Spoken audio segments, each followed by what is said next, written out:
بسم اللہ الرحمن الرحیم قل اوحی الی انہ استمع نفر من الجن، کہہ دیجئے اے نبی کہ میری جانب وحی کی گئی ہے کہ جنوں کی ایک جماعت نے سنا۔ کس کو سنا؟ قرآن کو سنا۔ فقالوا انا سمعنا قرآنا عجبا، انہوں نے کہا ہم نے سنا ہے ایک بہت ہی دل کو لبھانے والا قرآن، یہدی الی الرشد، جو نیکی اور رشد اور ہدایت کی طرف رہنمائی کر رہا ہے۔ فآمنا بہ، تو ہم تو ایمان لے آئے۔ وہ سن بھی میں نے کہا تھا یہ لمحہ فکریہ ہے، ایک دفعہ کیا اجتماع ہے قرآن کا، اور وہ بندے کہاں سے کہاں پہنچ گئے، داعی بن گئے۔ ہمارا کیا حال ہے؟ ہم نے اس معنی میں قرآن کبھی پڑھا ہی نہیں، سنا ہی نہیں۔ سنتے ہیں تو خیبر میل کی سپیڈ سے جو پڑھ رہا ہوتا قاری، 5 دن میں پورا قرآن، 6 دن میں پورا قرآن، اور اشتہار دیے جا رہے ہیں۔ یہ ہے ہمارا ریچول۔ یہاں تو 20 منٹ میں ہو جاتی ہے، یہاں 30 منٹ، یہاں چلو وہاں اور سے بھی کم میں ہو جاتی ہے، وہاں چلو۔ قرآن کا نتیجہ تو یہ نکلنا چاہیے وہ آپ کو پوزیس کر لے، جانے نہ دے۔ انا سمعنا قرآنا عجبا یہدی الی الرشد فآمنا بہ ولن نشرک بربنا احدا، اب ہم کبھی بھی اپنے رب کے ساتھ کسی کو شریک نہیں ٹھہرائیں۔ وانہ تعالی جد ربنا، اور یقیناً ہمارے رب کی عزت شان بہت بلند ہے۔ متخذ صاحبۃ ولا ولدا، اس نے نہیں اختیار کی نہ کوئی بیوی اور جورو نہ کوئی اولاد۔ وانہ کان یقول سفیہنا علی اللہ شططا، اور یقیناً ہمارا جو بے وقوف ہے بڑا، مراد یہاں پہ ہے وہی عزازیل، ابلیس، لعین، وہ چونکہ ہمارا ذرا بڑا بڑگر ہے تو وہ جو کچھ کہتا رہا ہے، وَأَنَّا ظَنَنَّا أَن لَّن تَقُولَ الْإِنسُ وَالْجِنُّ عَلَى اللَّهِ كَذِبًا، ہم تو اس گمان میں رہے، خوش گمانی میں، کہ جن اور انسان اللہ تعالیٰ کے اوپر جھوٹ نہیں باندھیں گے، لیکن وہ بدماش تو جھوٹ باندھتا رہا۔ ہم نے اپنی شرافت میں اس کی بات کو مان لیا۔ وَأَنَّهُ كَانَ رِجَالٌ مِّنَ الْإِنسِ يَعُوذُونَ بِرِجَالٍ مِّنَ الْجِنِّ فَزَادُوهُمْ رَهَقًا، اور یہ کہ جو انسانوں میں سے مرد ہیں وہ جنات کے مردوں میں کی حفاظت پکڑتے ہیں۔ یہ ہوتا تھا ان کا طریقہ، وہ سمجھتے تھے کہ بیابان میں جو ہے جنات رہتے ہیں اور وہ ان کے جو ہیں سردار بھی ہیں، تو اب راستے نے پڑاؤ ڈالا ہے جنگل میں، تو سب سے پہلے کہتے تھے کہ ہم اس جنگل کے، اس بیابان کے جنات کی ہم پناہ میں آتے ہیں۔ اب وہ سنتے ہوں گے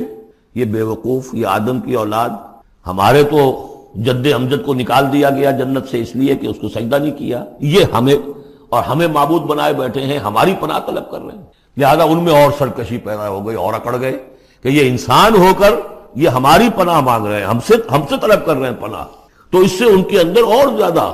سرکشی پیدا ہو گئی۔ وَأَنَّهُ كَانَ رِجَالٌ مِّنَ الْإِنسِ يَعُوذُونَ بِرِجَالٍ مِّنَ الْجِنِّ فَزَادُوهُمْ رَهَقًا وَأَنَّهُمْ ظَنُّوا كَمَا ظَنَنتُمْ أَن لَّن يَبْعَثَ اللَّهُ أَحَدًا، دیکھو انہوں نے بھی ایسا ہی سمجھا جیسا کہ تم نے سمجھا ہوا ہے کہ اللہ کسی کو نہیں اٹھائے گا۔ اس کے 2 معنی ہیں، یعنی بعد سے بعد الموت کوئی نہیں ہے، مرنے کے بعد جی اٹھنا نہیں ہے، اور یہ بھی کہ شاید اب اللہ کسی اور کو رسول بنا کر نہ بھیجے، ان یبعث اللہ احد، اس لیے کہ 600 برس بیت چکے تھے، وہ تورات سے واقف تھے جو سورہ احقاف میں تذکرہ آیا ہے۔ فترت وہی 600 برس، اور یہ طویل ترین وقفہ تھا نبوت کا، کہ کوئی نبوت کوئی رسالت دنیا میں نہیں، تو ان کو یقیناً اس سے خیال ہوا ہوگا کہ بس اب ختم ہوا معاملہ، اب کوئی اور رسول نہیں آئے۔ وَأَنَّا لَمَسْنَا السَّمَاءَ، اور ہم نے ذرا ٹٹولا آسمان کو، ہم نے چاہا کچھ خبریں لے کر آئیں ذرا غیب کی، فَوَجَدْنَاهَا مُلِئَتْ حَرَسًا شَدِيدًا وَشُعُبًا،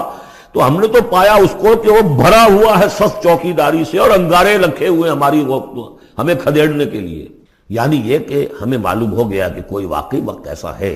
کیونکہ یہ سارا انتظام خاص طور پر جب کہ وہی یہ نبوت آتی تھی تو اہتمام کر لیا جاتا۔ عام حالات میں کوئی بات نہیں، روح اتر رہے ہیں فرشتے، اور یہ جو ہیں یہ آگ سے بنے ہیں، وہ نوری ہیں یہ ناری ہیں، کچھ نہ کچھ ان سے یارانہ گانٹ کے کچھ نہ کچھ ان سے لے لیتے تھے، یا یہ کہ اچک لیا، من استرق سرقۃ، کسی نے کوئی چیز جو ہے کہیں سے لے لی۔ لیکن اب جو ہم نے دیکھا ہے آسمان کو تو واقعی وہاں تو بڑے سخت پہرے لگے ہوئے، یعنی کوئی نہ کوئی وحی کا سلسلہ ہے اور نبوت آنی ہے، اور وہ نبوت ہمیں تو مل گئی، ہم جا کر سنائے کلام اور ہم ایمان لے آئے۔ وَأَنَّا لَمَسْنَا السَّمَاءَ فَوَجَدْنَاهَا مُلِئَتْ حَرَسًا شَدِيدًا وَشُهُبًا وَأَنَّا كُنَّا نَقْعُدُ مِنْهَا مَقَاعِدَ لِلسَّمْعِ، اور ہم وہاں بیٹھا کرتے تھے، وہاں پہ گھاٹ میں بیٹھا کرتے تھے کچھ سنگل لینے کے لیے، مقعد بیٹھنے کی جگہ، مورچہ جہاں پہ بیٹھا جائے، ہم وہاں پر اپنے ٹھکانوں میں بیٹھا کرتے تھے۔ فَمَن يَسْتَمِعِ الْآنَ، لیکن اب اگر کسی نے کچھ سننے کی کوشش کی، يَجِدْ لَهُ شِهَابًا رَصَدًا، وہ پائے گا اپنے واسطے ایک انگارہ گھات میں،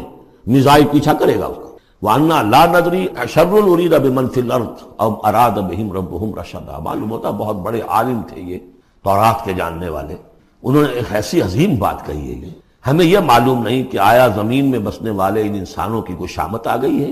یا اللہ نے ان کے لیے کسی بھلائی کا ارادہ کیا۔ رسالت آئے گی تو 2 ہی نتیجے ہیں، یا تو کوئی عذاب آنے والا ہے، اس لیے کہ وَمَا كُنَّا مُعَذِّبِينَ حَتَّىٰ نَبْعَثَ رَسُولًا، یا تو کوئی بہت بڑے پیمانے پر انسانوں کی شامت آنے والی ہے، جیسے قوم نوح، قوم ہود، قوم صالح کا حشر ہوا تھا، وہ ویسا ہی حشر ہونے والا ہے۔ اللہ نظری ہم نہیں جانتے، اشر ارید بمن فی الارض، زمین والوں کے لیے کسی شر کا فیصلہ کیا گیا ہے، ام اراد بہم ربہم رشدا، یا ان کے لیے ان کے رب نے بھلائی کا، خیر کا ارادہ کیا ہے۔ ظاہر بات ہے نبوت اور رسالت محمدی خیر پر منتج ہوئی۔ وَأَنَّا مِنَّا الصَّالِحُونَ وَمِنَّا دُونَ ذَلِكَ، اور دیکھو ہمارے اندر نیک بھی ہیں، جنات نیک بھی رہے ہیں اور دوسری طرح کے بھی ہیں، بد نہیں کہا، یہ ہے حکمت تبلیغ، بروں کو بھی برا نہ کہو، ہاں دوسری قسم کے بھی ہیں، نیک بھی ہے اور دوسری قسم کے بھی ہیں۔ کُنَّا طَرَائِقَ قِدَدًا،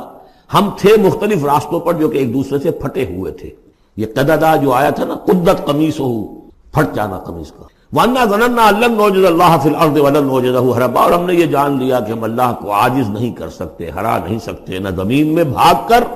اور ہم کہیں بھاگ کر اور زمین میں اللہ کو شکست نہیں دے سکتے، اس کی پکڑ سے نکل نہیں سکتے۔ وَأَنَّا لَمَّا سَمِعْنَا الْهُدَىٰ آمَنَّا بِهِ، اور ہم نے تو جب وہ ہدایت سنی، الہدا سنا، اس کی استماع ہم نے کیا، ہم تو اس پر ایمان لے آئے۔ فَمَن يُؤْمِن بِرَبِّهِ فَلَا يَخَافُ بَخْسًا وَلَا رَهَقًا، تو جو کوئی بھی زبردستی ہوگی، کچھ زیادتی ہوگی، جیسے جیسے ان کے اعمال صالحہ ہیں پورے پورے اللہ تعالیٰ ان کا اجر ان کو دے دے گا۔ وَأَنَّا مِنَّا الْمُسْلِمُونَ وَمِنَّا الْقَاسِطُونَ، اور دیکھو ہمارے اندر وہ بھی ہیں جو فرما بردار ہیں اور وہ بھی ہیں جو بے انصافی کرتے ہیں۔ یہ قسط کے لفظ کے ساتھ سمجھ لیجئے، جب یہ ثلاثی مجرد میں آتا ہے تو قاسط اس میں فاعل بنا، وہ ناانصاف کے معنی میں ہے، یہ باب افعال کے خواص میں سے ہے، سلب ماخذ اس کو کہتے ہیں۔ جب باب افعال میں آئے گا تو اس کے معنی ہے عدل و انصاف، اور جب ثلاثی مجرد میں آئے گا تو ناانصافی۔ قاسطون فمن اسلم فاولئک تحروا رشدا، جو لوگ اسلام لے آئے، اطاعت قبول کر لی، تو انہوں نے تو گویا کہ ڈھونڈ نکالی خیر کی راہ، نیکی کی راہ انہوں نے تلاش کر لی۔ واما القاسطون، اور جو بے انصاف ہیں، فکانوا لجہنم حطبا، وہ لوگ جو ہے پھر جہنم کا ایندھن بن کر رہیں گے۔ یہاں تک ان کی تقریر ہے جو انہوں نے تبلیغ کی ہے۔ اب جو بات آگے آ رہی ہے یہ خود اللہ کی طرف سے کلام ہے۔ ان لو استقاموا علی طریقۃ لاسقیناہم ماء غدقا، اور یہ کہ یہ اگر لوگ اپنے اس طریقے پر جو طریقہ انبیاء کا تھا، جو آدم نے دیا تھا، جو نوح نے دیا تھا، یہ چلتے رہتے تو ہم انہیں خوب پلاتے، پانی بھر بھر کر خوب سیراب کرتے ان کو۔ یہاں لفظ طریقت آیا ہے قرآن میں، شریعت، طریقت۔ ثم جعلناک علی شریعۃ من الامر، شریعت اور یہ طریقت دونوں کا مفہوم ایک ہے، طریقہ اور شریعت، لیکن یہ کہ اس کا استعمال ہو رہا ہے کہ شریعت سے مراد لی جاتی ہے جو دین کی کا قانون ہے، اس کے ظاہری پہلو، قانونی پہلو، اور طریقت اسی کے باطنی پہلو کا نام ہے کہ ایک نماز ہے، وضو کیسے کرو گے، کیا فرائض ہیں، کیا نوافل ہیں، کیا کام رہ گیا تو وضو نہیں ہوا، یہ شریعت بتائے گی، یہ آپ کو فقیہ بتائیں گے، یہ آپ کو مفتی حضرات بتائیں گے۔ لیکن نماز کی اصل روح تو ہے خشوع اور خضوع، حضور قلب، یہ پھر طریقت کی طرف منتقل کر دیا گیا، بدقسمتی سے پھر ان کو پھاڑ دیا گیا، وہ علیحدہ علیحدہ ہو گئے۔ یہ سب چیزیں یکجا ہونی چاہیے تھی۔ اور جو ہمارے اولین صوفیاء ہیں وہ بہت بڑے عالم بھی تھے، ایسے نہیں تھے کہ صرف صوفی تھے، وہ بہت بڑے مفتی بھی ہوتے تھے، بلکہ اولین کیا اس دور میں بھی جو میں نے آپ کو بتایا تھا کہ قاضی ثناء اللہ پانی پتی رحمۃ اللہ علیہ، وہ مفتی بھی ہیں، مفسر بھی ہیں، محدث بھی ہیں، اور بہت بڑے مرشد بھی ہیں۔ میرزا مظہر جانے جانا شہید کے خلیفہ ہیں، اور یہ سب شیخ احمد سرہندی رحمۃ اللہ علیہ کا جو سلسلہ ہے، سلسلہ مجددیہ نقشبندیہ، اس کے بزرگ ہیں، وہ ہیں، وہ جامع و صفات لوگ۔ لنفتنہم فیہ، اور یہ بھی جو ہم کو پانی پلاتے اور سیراب کرتے، یہ بھی اس لیے تاکہ ان کو اور جانچے اور پرکھے اور امتحان لے۔ ایک امتحان غربت میں ہے، ایک امتحان کمنگری میں ہے، ایک امتحان فاقے میں ہو رہا ہے، ایک امتحان ہو رہا ہے کہ کثرت سے ہم نے دے رکھا ہے۔ ومن یعرض عن ذکر ربہ، اور جو کوئی بھی اعراض کرے گا اپنے رب کے ذکر سے، یسلک عذابا صعدا، تو وہ چلے گا، وہ ڈال دے گا اس کو چڑھتے عذاب میں، اللہ تعالیٰ ایسے عذاب میں صعدا جس کی شدت بڑھتی چلی جائے گی۔ وَأَنَّ الْمَسَاجِدَ لِلَّهِ فَلَا تَدْعُوا مَعَ اللَّهِ أَحَدًا، اور دیکھو مسجدیں اللہ کے لیے ہیں۔ مسجد سے مراد مسجد سجدے کی جگہ بھی ہے، اور مسجد سے مراد سجدے کے یہ اعضاء بھی ہیں، یہ پیشانی اور یہ ناک اور یہ ہاتھ اور یہ پاؤں، ایڑیاں اور وہ پنجے، یہ سارے جو ہیں یہ سجدے کے جو جسم کے حصے ہیں۔ یہ مسجدیں بھی اور سجدے کی جگہ بھی للہ ہے، سب اللہ کی ملکیت ہے۔ فَلَا تَدْعُوا مَعَ اللَّهِ أَحَدًا، اللہ کے ساتھ کسی اور الہ کو مت پکارو۔ وَأَنَّهُ لَمَّا قَامَ عَبْدُ اللَّهِ يَدْعُوهُ كَانُوا يَكُونُونَ عَلَيْهِ لِبَدًا، اور یہ اب یہاں پھر قول آ گیا ہے انہی کا جنات کا کہ جب وہ عبداللہ کو ہم نے دیکھا، وہ کھڑا تھا، وہ قرآن پڑھ رہا تھا، وہ نماز پڑھا رہا تھا، لما قام عبداللہ یدعوہ، اسے پکار رہا تھا اللہ کو، اللہ کا بندہ، کانوا یکونون علیہ لبدا، وہ تو ایسے ہو رہے تھے سننے والے گویا کہ اس کے اوپر ٹھٹ کے ٹھٹ جمع ہو جائیں گے وہاں پر، لیکن یہ کہ وہ ایمان نہیں لا رہے تھے۔ قل انما ادعو ربی، کہہ دیجئے اے نبی صلی اللہ علیہ وسلم، دیکھو میں پکارتا ہوں اپنے رب کو، ولا اشرک بہ احدا، اس کے سوا میں کسی اور کو شریک کرنے کے لیے تیار نہیں۔ قل انی لا املک لکم ضرا ولا رشدا، کہہ دیجئے مجھے کوئی اختیار حاصل نہیں ہے تمہارے لیے، نہ کسی نقصان کا اور نہ کسی راہ پر لانے کا، میں تمہیں ہدایت نہیں دے سکتا۔ وہ آیت یاد کر لیجئے، انک لا تہدی من احببت ولکن اللہ یہدی من یشاء، اے نبی آپ ہدایت نہیں دے سکتے جسے بھی چاہیں، وہ تو اللہ ہی ہدایت دیتا ہے جس کو چاہتا ہے۔ قل انی لن یجیرنی من اللہ احد ولن اجد من دونہ ملتحدا، کہہ دیجئے میں ہرگز نہ پاؤں گا کہ مجھے اللہ کے سوا کوئی پناہ دے سکے، یجیرنی من اللہ احد، اللہ کی پکڑ سے بچانے کے لیے مجھے کوئی پناہ دے سکے میں نہیں پاؤں گا، ولن اجد من دونہ ملتحدا، اور اللہ کے سوا میں کہیں جو ہے کوئی اپنا سر چھپانے کی جگہ نہیں پاؤں گا، الا بلاغا من اللہ، فریضہ سر انجام دوں، اگر میں نے یہ کام نہیں کیا تو میں پکڑا جاؤں گا۔ فَلَنَسْأَلَنَّ الَّذِينَ أُرْسِلَ إِلَيْهِمْ وَلَنَسْأَلَنَّ الْمُرْسَلِينَ، ہم تو پوچھ کر رہیں گے ان سے بھی جن کی طرف رسولوں کو بھیجا، اور پوچھ کر رہیں گے رسولوں سے بھی۔ وَمَنْ يَعْصِ اللَّهَ وَرَسُولَهُ، جو کوئی بھی اللہ اور اس کے رسول کی نافرمانی کرے گا، فَإِنَّ لَهُ نَارَ جَهَنَّمَ خَالِدِينَ فِيهَا أَبَدًا، تو اس کے لیے تو پھر جہنم کی آگ ہے جس میں وہ ہمیشہ ہمیشہ رہے گا۔ حَتَّى إِذَا رَأَوْا مَا يُوعَدُونَ، یہاں تک کہ جب وہ دیکھیں گے جس چیز کی انہیں دھمکی دی جا رہی ہے، فَسَيَعْلَمُونَ مَنْ أَضْعَفُ نَاصِرًا وَأَقَلُّ عَدَدًا، اس وقت انہیں معلوم ہو جائے گا کون کمزور ہے مددگاروں کے اعتبار سے اور کون اقلیت میں ہے تعداد کے اعتبار سے۔ وہ تانے دیتے تھے نا کہ دیکھو محمد تمہارے پاس تو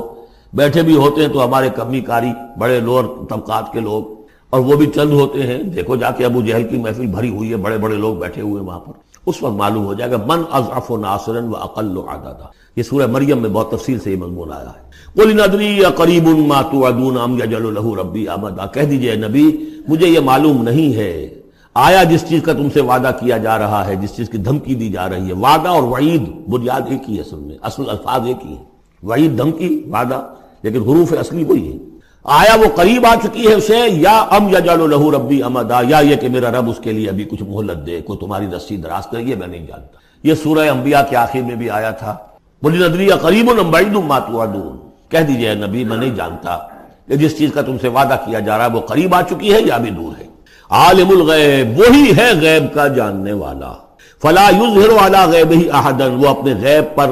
کسی کو مطلع نہیں کرتا، الا من ارتضی من رسول، سوائے جس کو وہ چاہے اپنے رسولوں میں سے۔ یہ بہت اہم قانون ہے قرآن کا، اور اس میں سارا مسئلہ علم غیب کا حل ہوتا ہے۔ ایک بات تو یہ کہ ہمارے جو بھی بریلوی بھائی ہیں وہ بھی مانتے ہیں، 4 باتیں وہ مانتے ہیں، 3 میں نے ایک مرتبہ تحقیق کی تھی بڑی مفصل، جا کر بعد لوگوں سے ملاقات کی، ابھی میں طالب علم تھا، کہا دیکھیے ہم ثابت مانتے ہیں ہم اس بات کو، نبی کا علم ذاتی نہیں عطائی ہے، اللہ نے جو دیا وہی ہے، نبی کا علم قدیم نہیں حادث ہے، پہلے نہیں تھا پھر ہو گیا، اللہ نے دے دیا تو ہو گیا، اور نبی کا علم غیر محدود نہیں محدود ہے۔ میں نے کہا یہ 3 باتیں جو شخص مان لے میرا اس سے اب کوئی جھگڑا نہیں رہا۔ لیکن ہمارے ہاں کچھ لوگوں نے ایک ڈیفینیشن کر لی علم غیب کی، علم غیب وہ ہے جو بغیر کسی کے بتائے خود حاصل ہو جائے، اس اعتبار سے تو میرے پاس بھی علم غیب ہے نہیں، یعنی کسی کے پاس کوئی علم ہے ہی نہیں، ہمیں دیا اساتذہ نے دیا، حضور کو دیا اللہ نے دیا، جبریل کو دیا اللہ نے دیا، اس معنی میں تو ذاتی علم تو کوئی بھی نہیں مانتا کسی کا، علم تو دینے سے ہوتا ہے۔ البتہ علم غیب کسے کہتے ہیں؟ وہ چیزیں جو ہماری نگاہوں سے چھپا دی گئی ہیں، وہ عالم غیب ہے، جنت ہے، دوزخ ہے، فرشتے ہیں، یہ سب کیا ہے؟ عالم غیب۔ تو نبیوں کو تو کچھ نہ کچھ حصہ اس کا دکھایا جاتا ہے تو نبی بنتے ہیں نا، ورنہ میرے اور نبی میں فرق کیا ہوا پھر؟ اگر میرا بھی علم وہی ہوتا ان السمع والبصر والفؤاد، تو میرے علم میں اور حضور کا بھی علم یہی ہوتا تو فرق کیا ہوا؟ حضور نے تو اس دوسرے علم کے اعتبار سے تو صاف کہہ دیا انتم عالم بامور دنیاکم، لیکن حضور کو معراج میں جنت دکھا دی، دوزخ دکھا دی، زمین پر رہتے ہوئے آپ نماز پڑھا رہے تھے، غالباً وہ جو کہ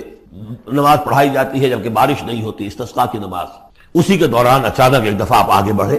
لوگ حیران ہوئے کیا ہوا ہے، ایک دفعہ پیچھے ہٹے، لوگوں نے پوچھا بعد میں کہ حضور یہ نماز کا حصہ تھا، یعنی ہم بھی پھر استطاع کیا کریں اس نماز کے اندر؟ فرمایا نہیں، اصل میں میرے سامنے جنت لے آئی گئی، اب بے اختیار میرا ہاتھ بڑھ گیا کہ میں اس کا پھل توڑ لوں، اور میرے سامنے اس کے بعد دوزخ لے آئی گئی، اور اس کا جو بمکا آیا گرمی کا، اس سے میں بے اختیار پیچھے ہٹا۔ دنیا میں سیر کرا رہے ہیں، بہرحال یہ غیب ہی میں سے ہے، البتہ کل غیب یہ جو مانے اللہ نبی کے لیے وہ کافر ہے، اور وہ مانتے ہیں، بریلوی بھی مانتے ہیں، کل غیب کا کوئی سوال نہیں۔ نبی کا علم محدود ہے، نبی کا علم حادث ہے، نبی کا علم عطائی ہے، 3 باتیں مان لیجئے۔ باقی نبی کا علم کتنا تھا کتنا نہیں تھا یہ میں کون ہوں ناپنے والا اور آپ کون ہیں ناپنے والے؟ دیا اللہ نے جو دیا، بتایا جو بتایا، اللہ اللہ اور خیر سب۔ تو یہ عالم الغیب وہ ہے غیب کا جاننے والا، فلا یظہر علی غیبہ احدا، تو وہ نہیں مطلع کرتا اپنے غیب پر کسی کو، ہاں الا من ارتضی من رسول، سوائے اپنے رسولوں کے۔ کذالک نوری ابراہیم ملکوت السماوات والارض، ہم نہیں پڑھ چکے، ابراہیم کو بھی ملکوت دکھائے، حضور کو من بین یدیہ ومن خلفہ رصدا، جس کو رسول بناتا ہے، غیب کی خبریں دیتا ہے، پھر اس کے آگے اور پیچھے وہ اپنے باڈی گارڈ رکھتا ہے، چوکیدار رکھتا ہے۔ یسلک من بین یدیہ، اس کے سامنے بھی، ومن خلفہ، پیچھے سے بھی چوکیدار، حفاظت کرنے والے، لیعلم ان قد ابلغوا رسالات ربہم، تاکہ یہ بات بالکل واضح ہو جائے کہ انہوں نے واقعتاً اپنے رب کے پیغامات پہنچانے کا حق ادا کر، جیسا کہ حضور نے پوچھ کر جواب لیا تھا، انا نشهد انك قد بلغت الرسالة واديت الامانة وكشفت الغمة ونصحت الامة، ہم گواہ ہیں۔ واحاط بما لديهم، اور اللہ تعالیٰ جو کچھ ان کے پاس ہے سامنے سب کا احاطہ کیے ہوئے ہیں، واحصا كل شيء عددا، اور ہر شے کی اس کی جو انوینٹری ہے وہ بڑی مکمل ہے، کوئی چیز وہاں سے غائب ہونے والی نہیں ہے، ہر ایک کا عدد کے ساتھ حساب کتاب کا اس نے رکھا ہوا ہے۔